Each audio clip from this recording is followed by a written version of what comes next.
Good morning, dear students. How are you all? Fine. I hope you all are fine at your home. You welcome in our revision class. Okay? हमारा जो syllabus है, जितना हमने पढ़ लिया उसका हम अब रिवीजन स्टार्ट करते हैं। सबसे पहले हम हिंदी व्याकरण का रिवीजन करते हैं, आफ्टर दैन हिंदी का करेंगे। तो सबसे पहले हिंदी व्याकरण के जो टॉपिक्स हैं उनका रिवीजन कर लेते हैं। ठीक है, आज हम हिंदी व्याकरण का लेसन फर्स्ट पार्ट 1 उसका रिवीजन करते हैं कि वो क्या है। पार्ट 1 क्या है हमारा? भाषा और व्याकरण। आई थिंक आप लोगों को जो मैंने वीडियो में करवाया था तब आप लोगों को अच्छे से समझ में आया होगा, लेकिन इस बार मैं आपको इसको करवाती हूँ। ठीक है, इसका रिवीजन करवाती हूँ। जिन बच्चों ने उस समय नहीं पढ़ा होगा तो इस बार अब उसको अच्छे से जरूर पढ़ लेना।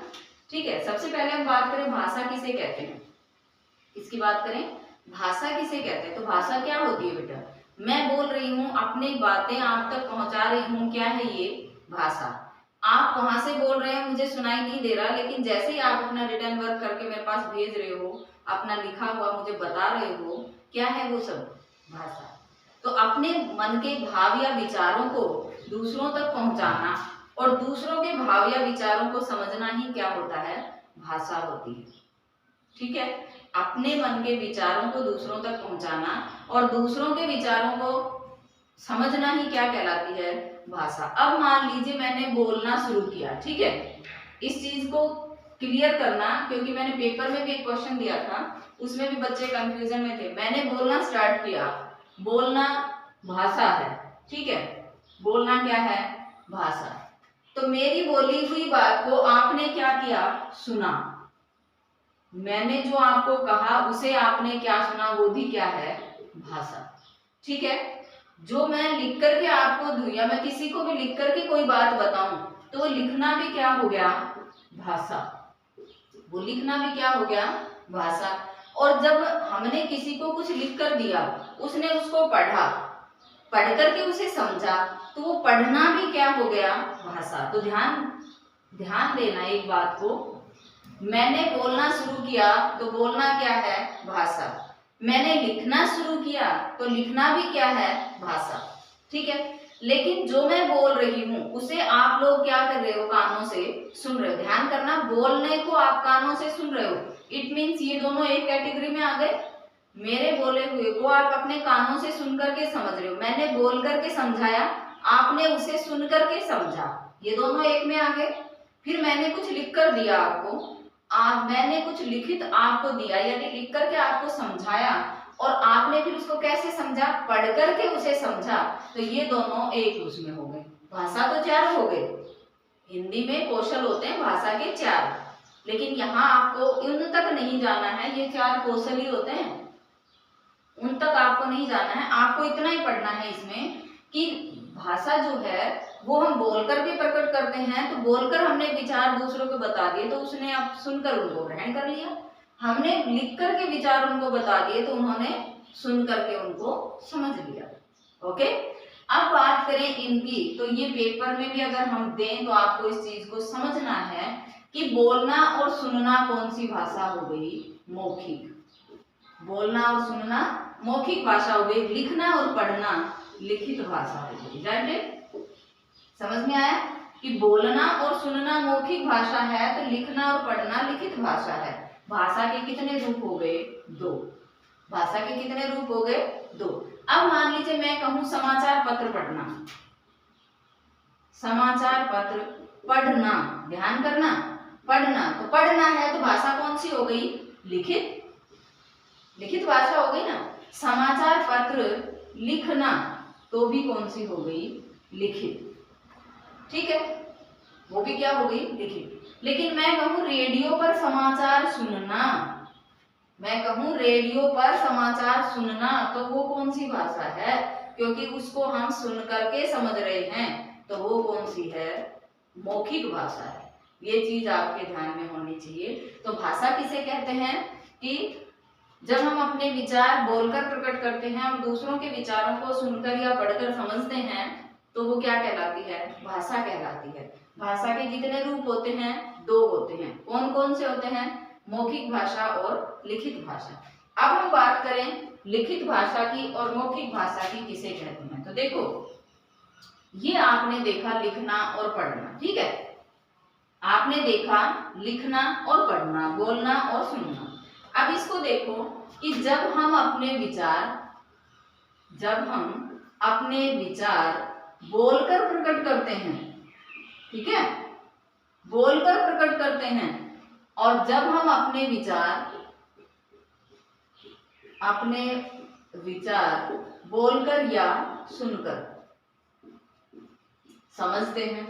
बोलकर तो प्रकट करते हैं और सुनकर समझते हैं, और जब हम अपने विचार लिखकर तो प्रकट करते हैं और पढ़कर समझते हैं। तो देखो, जब हम अपने विचार बोलकर प्रकट करते हैं और बोले हुए को दूसरा उन विचारों को सुनकर समझता है, तो वही कौन सी भाषा होती है? वो होती है मौखिक भाषा। कौन सी होती है? मौखिक भाषा, ठीक है। और जब हम अपने विचार सुनकर समझते हैं, लिखकर प्रकट करते हैं और पढ़कर समझते हैं, तो वो कौन सी भाषा हो जाती है? वो हो जाती है लिखित भाषा। आई थिंक इतना आपको समझ में आया होगा, ठीक है, इतना आपको समझ में आया होगा अच्छे से। अब आपसे कोई पूछा जाए पत्र लिखना कौन सी भाषा है, तो पत्र लिखना कौन सी भाषा है बेटा? जब लिखना ही है तो कौन सी है? लिखित। लेकिन मैं कहूं कि पत्र पढ़ना, तो पढ़ना भी कौन सी होगी? लिखित। और मैं कहूं कि सुनना तो कौन सी हो जाएगी? मौखिक, ठीक है। अगर मैं कहूं कि मैं आपको बोर्ड पर लिख कर पढ़ा रही हूं, तो टेल मी ये कौन सी भाषा होगी? मुझे आप बताओ कि अगर मैं आपको बोर्ड पर लिख कर पढ़ा रही हूं तो ये कौन सी भाषा है? इसमें आप क्या कर रहे हो? इसमें आप लिखे हुए को पढ़ भी रहे हो और मेरे बोले हुए को सुन भी रहे हो। इट मीन्स सुनना और फिर पढ़ना दोनों क्या हो जाएंगी? लिखित और मौखिक। तो वो किस में आ जाएगा? लिखित और मौखिक, दोनों भाषाओं में आ जाएगा, ठीक है। फिर बात करें हम इसकी लिखित और मौखिक भाषा हो जाए, फिर उसके बाद हम बात करें व्याकरण की। ज्यादा बड़े नहीं है क्योंकि इसका रिवीजन कर रहे हैं हम, तो ज्यादा टाइम इसमें नहीं लेंगे। फिर हम बात करें व्याकरण की कि व्याकरण क्या होता है, ठीक है, व्याकरण क्या होता है। अब आप मुझे बताओ कि ये क्या है? वर्ण। क्या है ये? वर्ण। आप मुझे बताओ कि ये क्या है? क्या है ये? शब्द। क्या है ये? शब्द। आप मुझे बताओ ये क्या है? ये क्या है? वाक्य, ठीक है। आप मुझे बताओ ये शब्द क्या है? संज्ञा शब्द है। क्या है ये? संज्ञा। और बताओ मोहन, ये क्या है? वाक्य। इस वाक्य में ये क्या है? संज्ञा। ये क्या है? क्रिया। ये भी क्या है? क्रिया, ठीक है। ये भी क्या है? क्रिया। और देखो,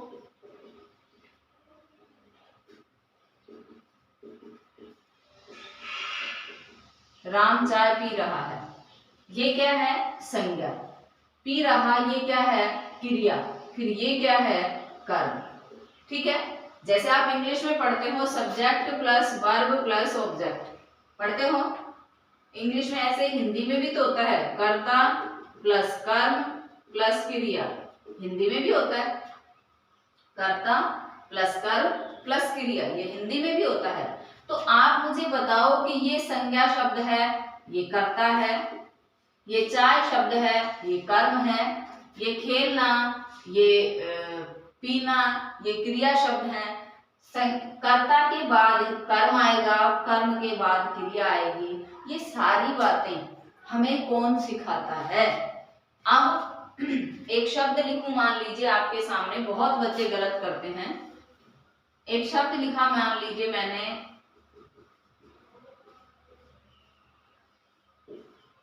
ये शब्द लिखा मैंने, ठीक है। आपने ये भी देखा होगा, ज्यादा तो आपने ये देखा होगा। आई थिंक आप लोगों में से any one student tell me कि इनमें से राइट कौन सा है, रॉन्ग कौन सा है, बता सकते हैं? इन लाइव क्लास आप मेरे को बताना कि इनमें से नंबर 1 और नंबर 2 में से कौन सा शब्द ऐसा है जो राइट है, कौन सा ऐसा है जो रॉन्ग है, बता सकते हैं आप? तो देखो इनमें ये रॉन्ग है क्योंकि इसका उच्चारण होगा आशीर्वाद, जबकि इसका उच्चारण होगा आशीर्वाद, ठीक है। तो राइट कौन सा होगा? ये। लेकिन बात आए कि ये सारी चीजें हमें बताता कौन है कि ये वर्ण है, ये वर्ण है, ये शब्द है, ये शब्द है, ये वाक्य है, ये कर्ता है, ये क्रिया है, कर्ता के बाद कर्म आएगा, कर्म के बाद क्रिया आएगी, ये सीक्वेंस में ऐसे ही लगेंगे।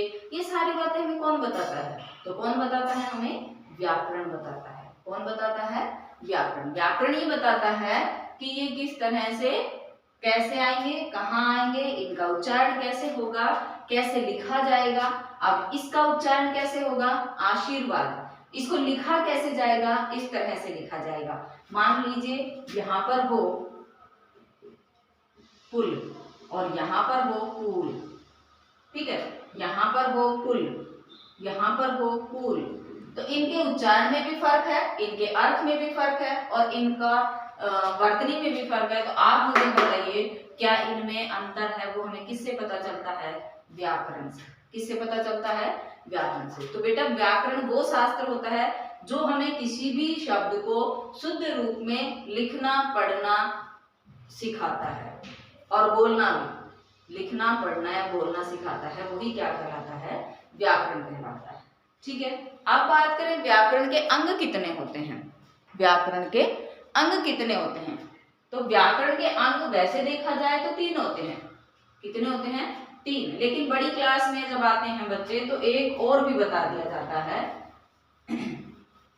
बड़ी क्लास में जब आते हैं तो एक और भी बता दिया जाता है।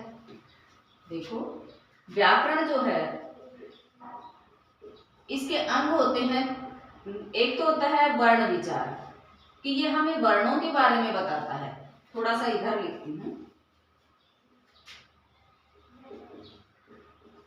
व्याकरण है, ये हमें बताता है, इसमें एक तो होता है वर्ण विचार। वर्ण विचार मीन्स वर्ण जो होते हैं ए आ ई उ री ए आई ओ औ बहुत होते हैं। कितने लिखूंगी? फिर कै वर्ग होता है, च वर्ग होता है, ट वर्ग होता है, त वर्ग होता है, पै वर्ग होता है। कितना लिखूंगी? ये सभी क्या हैं? वर्ण। इनमें इनको तो क्या बोलते हैं? स्वर। इनको क्या बोलते हैं? व्यंजन। क्या है ये? वर्ण। इन वर्णों के बारे में हमें कौन बताता है? व्याकरण। कि इनमें से कौन सा स्वर है, कौन सा व्यंजन है, कौन सा अंतस्थ है, कौन सा ऊष्म है। In next topic we discuss about this. Okay, अगले टॉपिक में हम इनको डिस्कस करेंगे। लेकिन फिलहाल मैं आपको बताती हूँ कि व्याकरण हमें किन के बारे में बताता है? वर्णों के बारे में। सेकेंडली दूसरा क्या होता है? शब्द विचार। क्या होता है? शब्द विचार। अब यहाँ वर्णों के बारे में बताएगा तो यहाँ हमें किसके बारे में बताएगा? शब्दों के बारे में। फॉर एग्जाम्पल देखो लेसन में इसको डिस्कस करेंगे। अगला लेसन यही है हमारा, वर्ण वाला ही, इसको डिस्कस करेंगे अच्छे से। लेकिन इसमें भी थोड़ा सा बताऊंगा आपको शब्द विचार। तो शब्द देखो, मान लीजिए मैंने लिखा आंसू और मैंने लिख दिया अश्रु, ठीक है। मैंने लिखा मोर, इधर मैंने लिख दिया मयूर। अब आप मुझे ये बताइए कि ये शब्द आंसू है, ये शब्द मोर है, जबकि ये अश्रु है, ये मयूर है तो दोनों समान। दोनों क्या है? समान। दोनों में कोई अंतर नहीं। ये भी हमें मोर के बारे में बता रहा है, ये भी हमें मोर के बारे में बता रहा है। इन दोनों को पढ़ने से एक मोर का बिंब हमारी आंखों के सामने बन रहा है। ये भी आंसू, ये अश्रु, दोनों शब्दों का अर्थ समान है, ये समानार्थी है। तो आप मुझे ये बताइए कि जब ये दोनों समान हैं तो कुछ तो इनमें डिफरेंस है। क्या है? ये तद्भव शब्द है, जबकि ये तत्सम शब्द है। ये तो क्या है? तद्भव शब्द है और ये क्या है, तत्सम शब्द। अब आप देखो कि जब ये तद्भव और ये तत्सम है तो ये हमें बताया किसने, व्याकरण ने।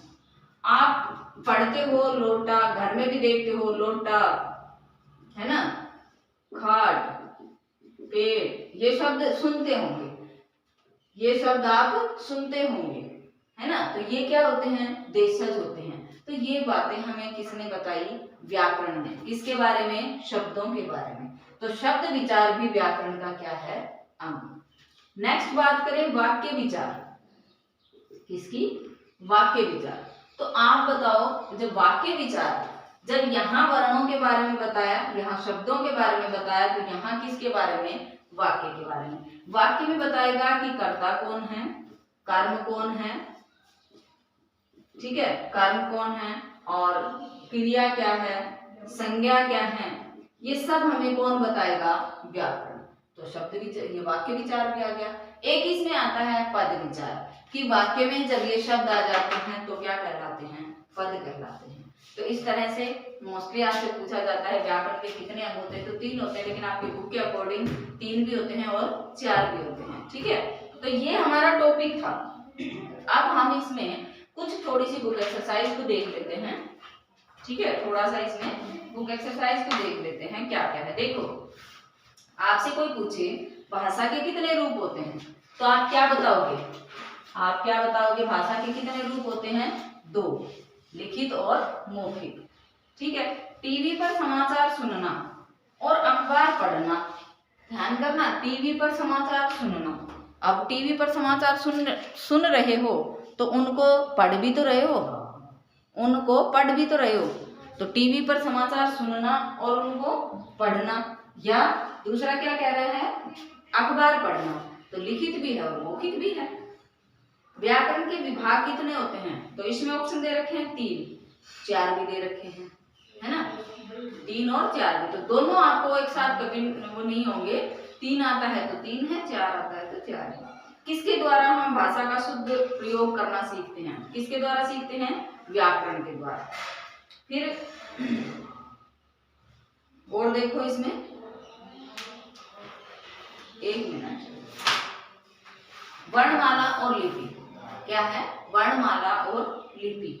अब इसको देख, सॉरी, बुक एक्सरसाइज देख रहे हैं हम, वो तो टॉपिक ही दूसरा हो गया, वो तो टॉपिक ही दूसरा हो गया, वो तो बाद में करेंगे, पहले हम फर्स्ट लेसन के लिए ही करते हैं।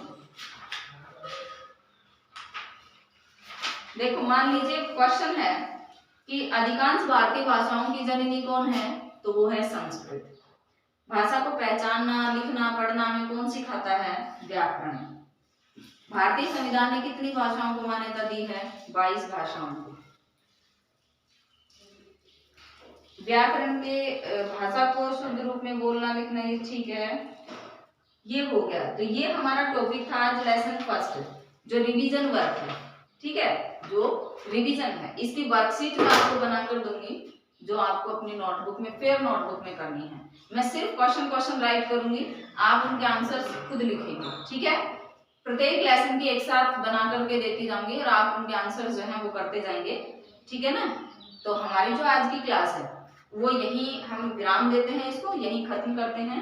आप इस लेसन को अच्छे से पढ़ेंगे, जो मैंने वीडियो में आपको करवाया है, टॉपिक फर्स्ट भाषा और व्याकरण, इसको अच्छे से कर लेंगे। सेकेंडली जब हम अगला लेसन करेंगे तो पहले हम अपना व्याकरण रिवाइज करेंगे, आफ्टर देन हम अपनी बुक को करेंगे, ठीक है। तब तक के लिए, जब तक इसका रिवीजन करवाते हैं, जो वर्कशीट आपको दी जाए, जो अभ्यास प्रश्न पत्र आपको दिया जाए, उसको आप अच्छे से प्रिपेयर करोगे, अच्छे से लर्न भी करोगे, ठीक है ना। तो हमारी आज की क्लास है उसे यही विराम देते हैं, तब तक के लिए बाय बाय।